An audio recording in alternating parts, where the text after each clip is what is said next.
Welcome back, Jeffrey Fox. Oh, man, it's always a pleasure being here. Oh, the pleasure is all on this side of the table. And we got our license plate today, run it by my lawyer. I'm loving it. And it's a perfect topic because we're going to be talking about gas prices. Wah. Yeah. Oh, before we get there, shout out to my son, Martin. He is 12 years old today, March 9th. Wow. Happy birthday, Martin. Thank you. Yeah, he's 12 years old. He's a good kid. So we got him some cake and stuff, and we'll go celebrate later. Yeah. And Good family stuff. But you took time away to do this very important podcast. Exactly. Then I'll go home, right? And so the idea came to me, as we say, run it by my lawyer. So people call me, text me all the time, right? And I encourage it. I love it. Like I give everyone my cell phone number, 619-672-1741. Call me, text me, anything you want. So I had a client, I'll only use his first name, Zeke, okay? And you know him. Yep, he sends me a text. And this is what he says in the text. Why is gas more expensive than ass?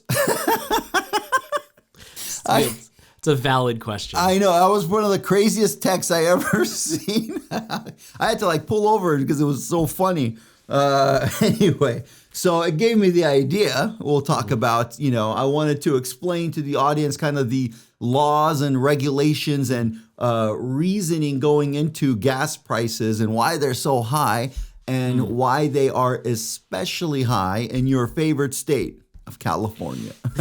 Wah, wah. Yep. California is by far the highest. And, okay, it's kind of funny.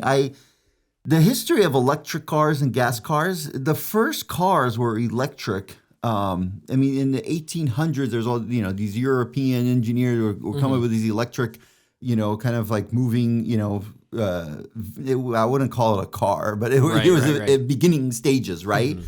And even Henry Ford, he was good friends with who invented the light bulb? Edison? Yes. Yeah, there you go. Look at you. Oh, okay. Thomas Edison and Henry Ford were buddies. Mm-hmm. And Henry Ford tried, and he looked into doing an electric car before he was doing the gas cars. Mm-hmm. And the problem was it was a lot more expensive to build. Of course. You need the metals and the certain type of magnets and stuff.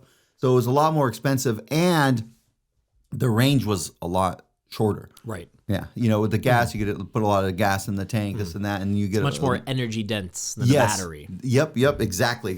So, for better or worse, it was the gas, the combustion engine. It won, yes.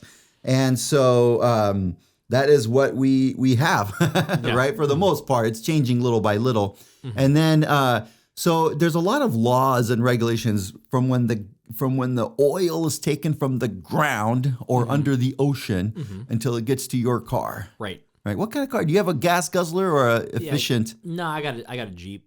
I got 14 miles per gallon. It's really good right now. I'm really enjoying it. So do you ever push it instead of driving? Yeah. Tempted. Luckily, I live 6 minutes from work, so I haven't had to use a whole lot of gas. But I was just checking my gas station on my way today, and I think it was $5.74. Oh yeah, gallon yeah. Or something like that. Yep. That's about the same with where I live. It's a little more expensive in kind of like busier areas and whatnot.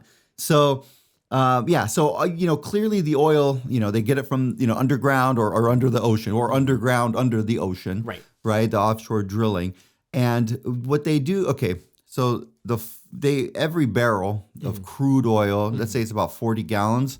Okay, ultimately they have to, they get the oil, all right, and then there's a lot of conversion that from when it's the oil into your car, right, or my car, or whatever, right. They got to send that oil either via pipeline or a tanker, or so, it's less efficient, but on a truck or those big, right. Yeah. Anyway, so. They send it to refineries. Okay, so the refinery, for every barrel, about 40 gallons, half of it can turn into gasoline that could go into a car, and then the other half is they turn into motor oil, and there's some other oils that they could do with it. I think you can get jet fuel. Exactly. The purest stuff. The purest stuff, yeah. So half of it they can use it for gasoline that goes into cars, and the other half motor oil, jet fuel, and some other purposes. And there's like a tiny bit that's just wasted that has to be wasted and stuff. Okay. And then from the refine, so they refine it and they kind of separate the different oil. They kind of, and then they mix other things in it.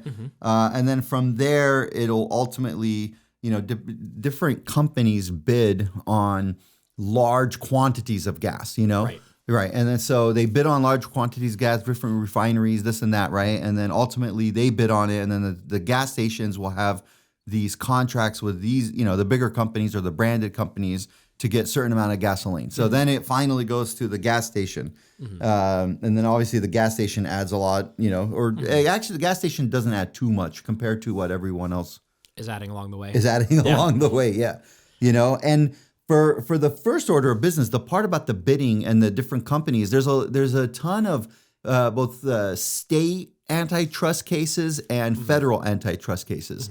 And then the allegations are that these companies kind of they get together, because there's only a few of them. There's like Chevron and Shell and Arco. There's only a few of them, and so it's pretty easy to. As the allegations go, and I, for one, think it's true. Yeah, right? They all bid on, but they kind of have, different like things that they bid on, and then different like things that go into the gasoline, and it's all, the lawsuits allege that it's all rigged.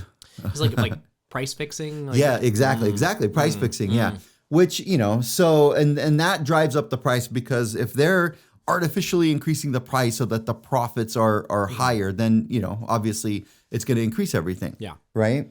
And then the other thing that increases it, there's a difference between the gas that you can purchase in the summer and the gas that you purchase in the winter. Right. I feel like it's less important in California, but I think there's actually a reason for it somewhere else, right? Because California, they have the standards are so high anyway, so it's not, but in other places, it's because in the summer, the gas it's hotter, right? Right. So the gas evaporates, more quickly or whatever, right?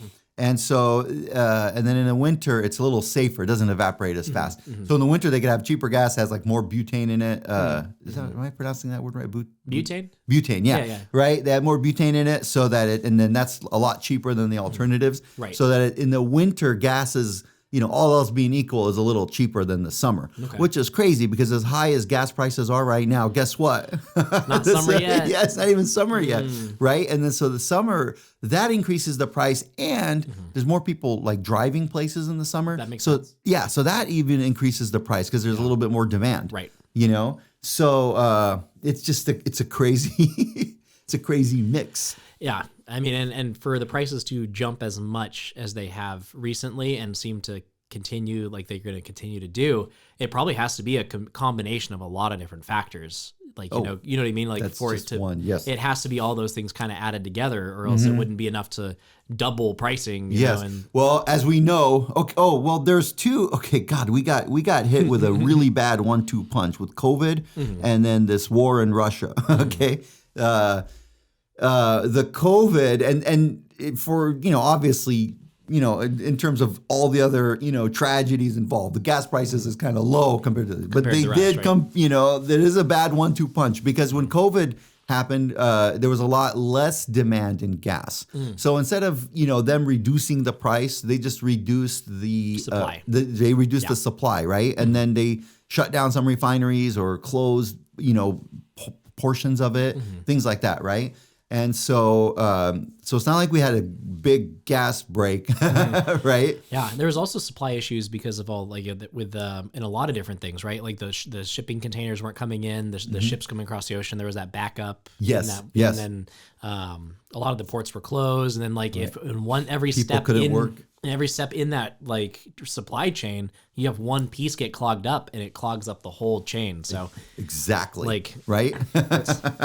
Right. So it was, all of that got reduced. And then that caused, finally then COVID, as, it slows down or whatever it was, all conspiracy theories aside, I have like 10 people that asked me, oh, how come the war in Russia ended COVID? But all the conspiracy theories aside, so they shut down production or reduced it. And then as soon as demand went up, they didn't increase the supply. Right. Okay. Now there's two theories. There's the gasoline industry theory, and then there's the accurate theory. Okay. The gasoline theory is that, it's very difficult to increase supply, right? And then the accurate theory, I think, is that it makes more money to not increase supply if you could sell it for more. And I don't know. What do you think? What do you're? It would make sense if all of them were in on it, right? Like if one of them could just increase the supply and undercut the other two and make as much profit and just knock out the other two, then they would, unless they're doing it on that it is antitrust kind of, that kind of stuff. But if there's no price fixing, like it should work its way out. But if capitalism, if it was a pure competition and there was no price fixing, and then all these, the companies, the fear would be one company would break the trust, right? And then they would start producing more, and then everyone else would have to do it too. Right. Yeah. But if they are in on the fix, then they won't do it. Right. Why would they lower their price? They know that other people aren't going to compete with them on it. So exactly. Yes. And then another thing that has increased price. Okay. Get this, there's Tesla. One of the reasons, and then there's a lot of people that say the only reason, that they are profitable is this, it's called cap and trade, and it's the credits, right? That Tesla gets, it's like hundreds of millions of dollars, if not billions, on what it is that the governments in different countries, and especially in the U.S., they give every producer or every manufacturer certain gas emissions or greenhouse emissions. Right. So credits. So Tesla doesn't need that. Carbon credits. Yes, carbon credits. Right. So Tesla doesn't use it exactly. So what they're allowed to do is sell it. So then these companies are just buying, so they're spending hundreds of millions of dollars, which is it's kind of, isn't it ironic? Okay. So the Tesla's in competition with the gas cars, so to speak, right? And then their gas prices are high, and then Tesla makes extra money because they could sell the cap and trade. Sell carbon credits to another company that needs them.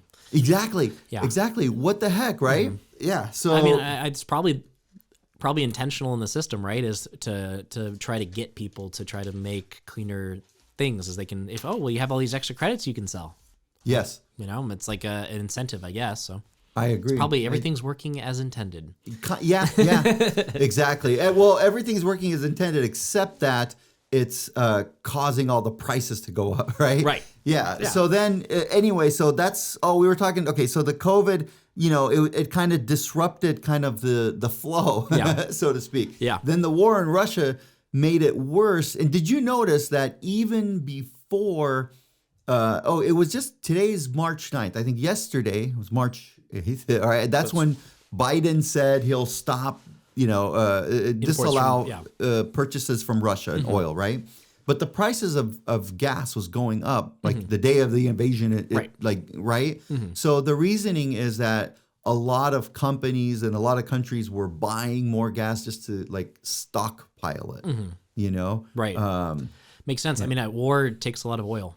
Yeah, it takes a lot of gas and a lot for all those different war machines. Exactly, so. And the other countries and whatnot were getting concerned that if we do ban purchasing from Russia, or if Russia bans it, or if something, it's just a hit in the market. So they were stockpiling it. So there's more demand, and then that rose the prices from the beginning.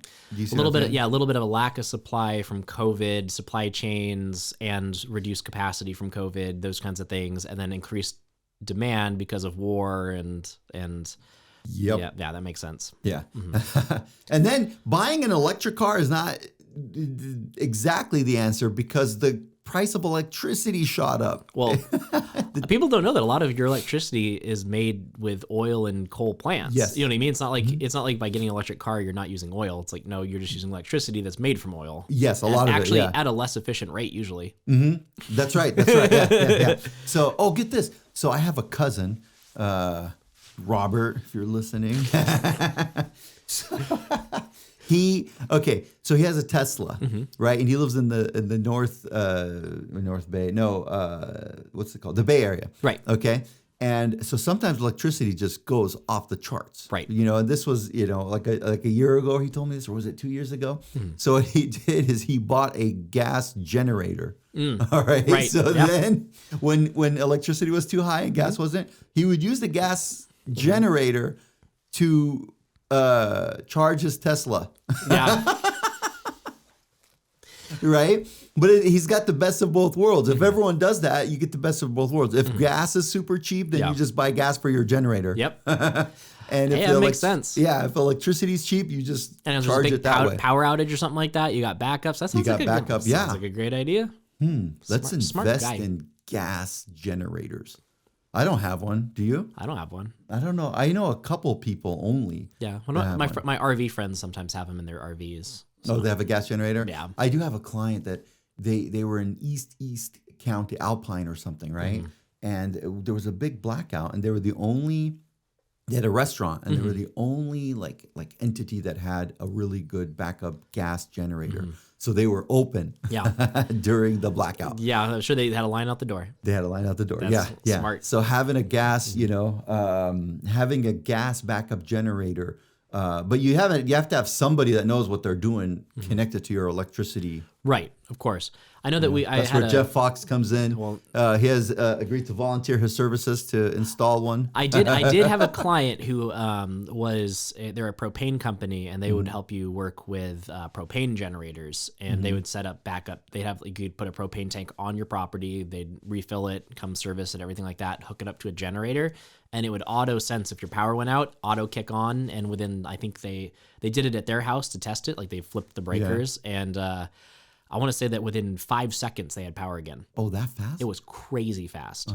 That's what a lot of hospitals have because they can't run out of energy, right? We did a video shoot at their property, just to kind of get a video of it working. And so they flipped off all their power in their house. Generator kicked on. Within 5 seconds, they had power again. It was crazy. Oh my God. Yeah. That's it. That's what we learned. We got to do this. They did nothing. They just they just flicked all the power off in the house and just sat there, and it just all of a sudden they had power again. Wow. Okay. Another thing is a lot of people have these batteries that they installed in their house. It's like Tesla wall batteries or something. Powerwall. Yeah, Powerwall, right? And so what that does, and this is also a very good investment, using electricity in the middle of the night is way cheaper than using it during the day. Right. So that Powerwall will take electricity at night, for example, when it's super cheap, and then store it. Oh, that's so smart. Isn't it cool? Yeah, and it stores it. I thought of it like whether you hook it up to solar in the day, if you produce, that's the purpose, right? Is you produce it during the day, and then when the sun goes down, you can still use your solar power because it's like in the battery. But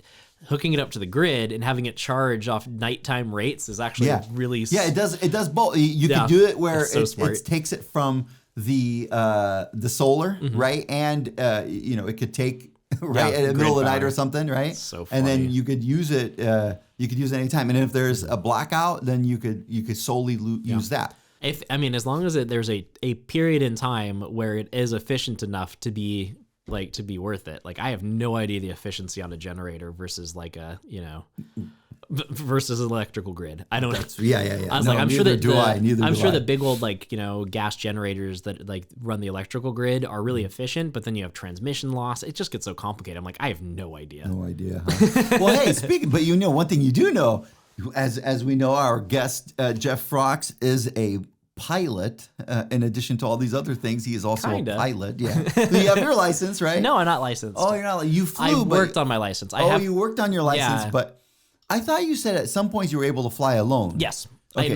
So you had some sort of license to do that. Like Joe Samo cannot fly alone. You just have to get signed off by a plane rental place, basically. You have to get through a certain part through your license, and when you get to a certain point, you're allowed to fly by yourself. I'm still not allowed to fly other people or anything like that, unless they're a... Hey, I would trust y'all. Put my life on it. Legally wouldn't be... I'll send my mother-in-law on your flight. Just kidding. The FAA would get real mad at me. Okay. And I would never get a license. I'd never be able to get a license if I did that. All right. Okay, well, how about this? Yeah. when do you think, okay, planes will be electric? I mean, there's a few, but that's a much tougher call, huh? It is. With planes, it's like the power to weight ratio is way more important than it is on cars. You can on a Tesla, you can put 15,000 pounds of batteries on the bottom of it, and it's not really that big of a deal. In fact, it just makes it more steady, right? Because like all the weight's at the bottom now instead of being at the top or like midway, like on an engine. So it's actually better for performance on a car to make the bottom heavier. Yes. On a plane, you make it really heavy, and then it falls out of the sky. So there's the issue with that. Like, your wings have to have enough lift to be able to like lift that much weight, and lift equals drag. So which means you need more power to pull it. And then that means you need a more powerful engine, which means you need more power. So you need bigger batteries, which makes it heavier, so it's like, I got you. It's one of those cycles where like if you, that's why it's tough. And that's another reason why it was tougher for cars when Henry Ford, because the batteries, Tesla, people don't know, or heavy. I think people know Teslas are heavy. They're super heavy. And I mean, and that's with modern technology. That's like, the battery science that they're like, that they've been like trying to research and get lighter, like more efficient batteries like that. I mean, I'm sure the batteries 50 years ago were like fractions as efficient as they are today. Yeah. And that's why a lot of people say Tesla isn't that much better for the environment, because the metals and the magnets and everything that they use, it's like, you have to like drain the resources of Africa and stuff to get some of the Seeing lithium strip mines and stuff like that it's pretty brutal. But like you hope that you're inventing one of these technologies that it's probably not that much better right now, but maybe in the future. But at least it's better for emissions, right? Like it's not polluting. Oh, speaking of emissions, then there's a lot of reasons then why gas is even way more expensive in California. Right. And it's not it's not just the tax, but the tax. Okay, the way the tax structure works for gasoline is it is a federal tax, and that's about 18 cents. That's everyone pays that, right, per gallon. Yes. Then every state has its own. The average is like 30 cents or something, but some states have very little. Yeah. And then there's California. Yeah. That has like over 50 cents. It's like 51 cents or so. Double pretty much most states. Jeez, yeah. So right then and there, you have about 70 cents of it is just pure tax. Yeah. Okay? I always used to make the joke that and so there's a couple things about gas taxes that always cracks me up. So it's like, number one, I think the government makes more per dollar or per gallon on gas than the gas station does. Oh yeah, 100%. You know what I mean? So that's, 100%. I always thought that was kind of funny that the point. Government's in the gas business because they make more money per gallon than the gas. They want you to buy more gas.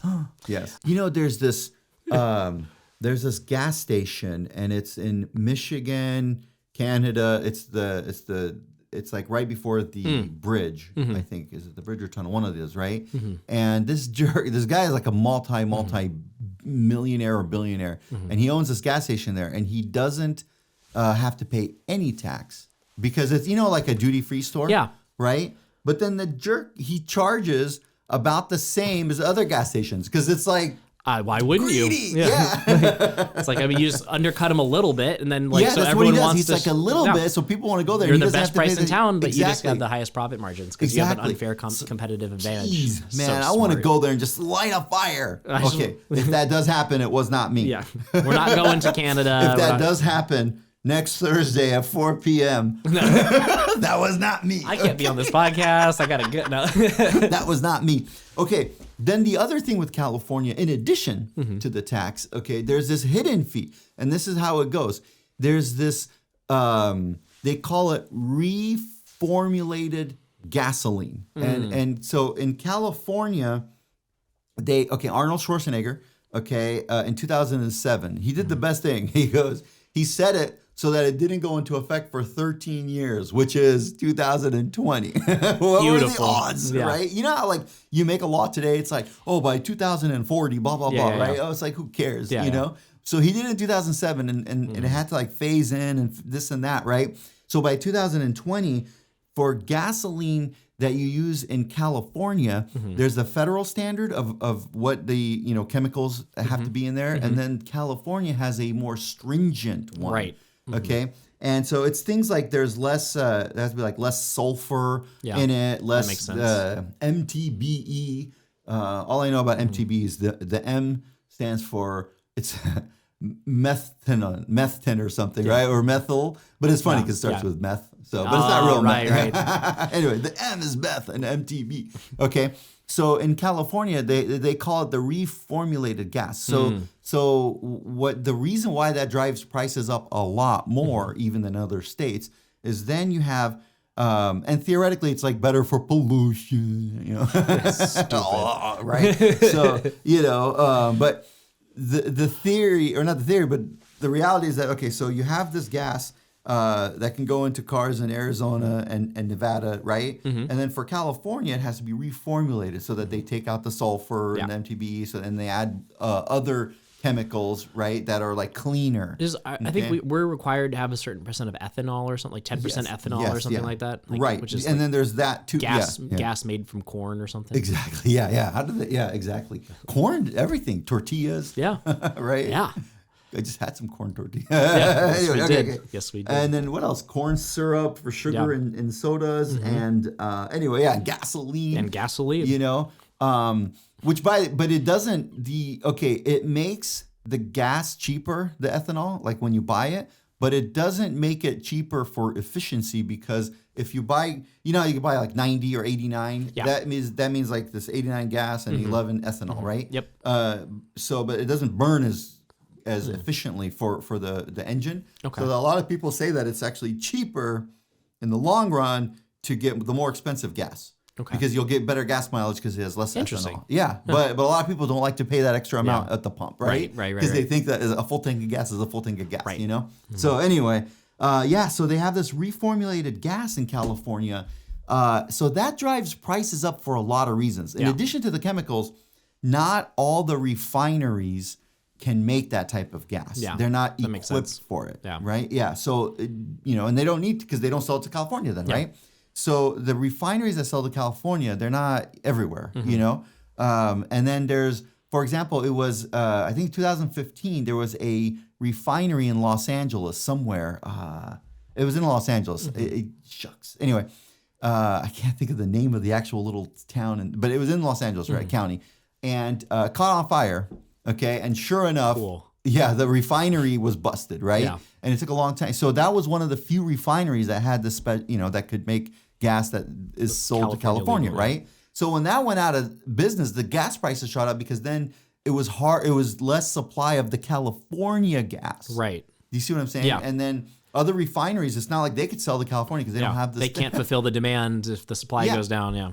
Exactly. No. Oh my God. So it's like it drives up prices, because then there's only a few, like there's less percentage of refineries, and then if we get, a lot of times if you buy gas from, Russia or China or something, a lot of times it will not be the formulated gas that works. Right. So sometimes they have to get the gas and then reformulate it in these other refineries. Right. Driving up the price. Of course. More labor, more time, more shipping, more everything. Yes. So. And so that was in 2007. Yeah, and he said it for 2020. Love it. Yeah. That won't be my problem by then. Exactly. I'll be retired. Yeah. He's not going to be back. Retired by then, you know? Yeah, so he didn't screw us, because it is better, like cleaner. I know when I was a kid, we always made fun of Los Angeles, as the smog, acid rain, smog city and everything. And now it's not nearly it's not nearly as bad because of these things. So I guess, what do you think? Breathing's nice. Breathing is good. It's good. Breathing is good, but expensive gas is not good. So, exactly. You just got to kind of... And there's only, theoretically, the California refineries can sell anywhere, because, it's less, it's more stringent. They meet their. Yeah. So they could sell anywhere, but not, vice versa or whatever. And there's only, and then other reasons why California has a big problem is the Rocky Mountains. Right. It's not expensive to ship out. It's expensive. There's only like one pipeline that goes into California, and that's from like Texas that goes into California. Interesting. Because it doesn't go through the Rocky Mountain, right. So there's only one. Yeah. There's not very many refineries on the West Coast, right? Like it's for the most part, they're Texas. They're like, right. And so there's one in Texas, a pipe, and then they have a couple of refineries there that could make the gas that could go to California. Right. That makes sense. And so that's why the California is more expensive. Now, in my legal opinion, I am positive that they will not work those regulations backwards. Right. you know? It's not likely. Yeah, it's not likely that they're going to say, hey, you know what? And a lot of people nowadays, they're calling for that. They're saying, why don't you loosen up the environmental regulations? One of them would be, why don't we use, the same gas as the rest of the country? I saw a post from a friend of mine, right? She said, man, gas in Mexico is so much cheaper. It's only $3.80 compared to California. I wanted to tie back, that's different gas that you're purchasing. For sure. So, so I think it's just going to keep getting more and more expensive. Yeah. I've seen people predict $10 a gallon here. Yeah, I see it as well. What are you going to do when that happens? Are you going to are you going to join the dark side and buy electric? My next car is definitely going to be electric. Yeah, I'm just going to work from home. No. Oh, you won't buy an electric? I mean, I'd like to if that's, but I love my Jeep, like I go off-roading. I recreationally drive it, which I probably will do a lot less if gas $10 a gallon. Would you be willing to buy it would be expensive. One thing I'm thinking of doing is buying that freaking tiny smart car. Oh, right. Yeah. But me, I'm freaking, I got a rep. Yeah. I look like a I got to look like a badass. Can't roll up in a I cannot Fiat. roll. I cannot roll up in a little smart car. Yeah, come on, man. This is Joe Samo we're talking about. For sure. Yeah, so I mean, Tesla Roadster would be pretty nice to roll up in. Okay, I think that Elon Musk and Tesla, I think he did a few things that were big. And you correct me if I'm wrong, right? Okay, yeah. One is starting and going full electric. Right, that was huge, and then the AI, right, of like the self-driving, right. and then so that was obviously huge because these other companies were doing it, and then I think he made electric cars. He designed them to look nice. Yes. Right, like before, all the electric cars were like nerdy. Yeah. Like the Volt and the Prius and the whatever. Like they just look nerdy. Yeah. You know what I'm saying? At least you could tell when someone was driving an electric car. Yeah, and exactly. not in a good way. Yeah, I mean, I want to get the Mustang electric car, but gosh, even the Mustang, to make it electric, probably because they had to have more space. It's a 4-door, but it doesn't look like a real Mustang. Right. It's like a nerdy version of a Mustang. They did, and I mean, I ran into Tesla. I don't know, it was a long time ago for the first time, and it was like before Tesla was popular. It was like right when they were first starting, and what I ended up learning about them because I was working at an Apple retail store at the time during college, and we took a road trip up to the Bay Area. We did a whole trip, looked at a bunch of colleges, looked at Santa Cruz, a few different colleges up there and stuff. And we went to the Apple headquarters because I was like, I got my little Apple badge. It'd be fun to go on the little wall and see your name on the wall and stuff. And I was like, that's kind of cool. And so we pulled in the parking lot, and there was like a line of like 6 crazy sports cars, just like all backed into spots, like in a row where you guys probably like were all like the, VP's park, right, of Apple. Okay. And they were all Tesla Roadsters. And they were like, I had never seen a Tesla. I saw the logo. I was like, I have never seen this logo. I don't know what kind of What year was that? I mean, I'm trying to figure it out. It was 2010. Yeah, it was probably like 2012. Man, I wish we could go back and you could have bought Tesla shares back then. Yeah, like so I looked it up. I was like, what the hell are these? And it's like, this is an electric sports car. Yep. And that's the only thing that was the only model they made was their Roadster. It's like a $120,000 sports car. There's the story that Elon, he tried to get Ford to do those. Okay. Because Ford could have produced those way cheaper. For sure. Having to start your own like car manufacturing factory is not cheap. And Ford said no or something. Well, I mean, if you want the industry to change, Ford. Yeah. If you wanted the industry to change, you just do it first, and then everyone has to copy you, right? That's why, yeah. And a lot of people, when Ford was having problems, they blamed the unions, but it was freaking. I think it was management. Like management, they didn't know. Let's go electric. They didn't know. Let's make cool electric cars. They were like stuck in the head in the sand. And then this guy comes and Tesla's worth more. Their market cap, market value or whatever. It's worth more than Ford, General Motors, Toyota, Chrysler combined. Yeah, and I have a feeling a lot of that's speculative, right? Because it's just like people see they're like, this is the future, and we're willing to buy Tesla at a 300x. You know? Yeah. Well, a lot of people say, they say it's speculative, and a lot of other people say, oh, they only make more money because of the credits, and that those might run out soon. Yeah, because California was paying them to give you to make cars and stuff, and so like the federal government was too. Like a lot, like I think the only reason that Tesla was close to profitable was incentives. Yeah. Was Yep. subsidies and stuff. Subsidies, So, and it's, yeah. Then I got, for my friends, like this guy named Bradley, if you're listening, I think this guy has like a tattoo of Elon Musk right here. And then when he goes to sleep, like he's got his wife and kids, but instead of kissing them goodnight, he's like, yeah. All right. Hey, so what did you say the gas was? Let's see. When we come back next week, we'll see where it goes. It was like $5.74. All right, $5.74. Let's put that up on the screen. I want to say a month ago it was $1 less. Yeah, so let's see what it is next week, okay? Yeah. All right. Oh, my God. We'll see. And then remember, run it by my lawyer. You have any questions? I get a bunch of calls. I love it.